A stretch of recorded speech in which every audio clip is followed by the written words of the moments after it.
3D printed slime. This is standard PLA. We're going to see how this works.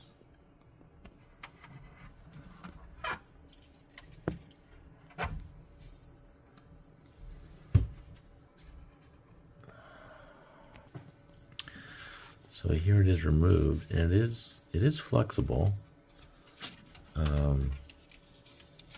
Yeah. I'll drop a link in the description of the video if you want to try printing this yourself.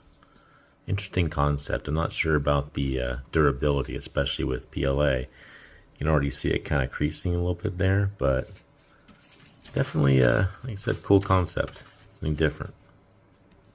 Thanks for watching.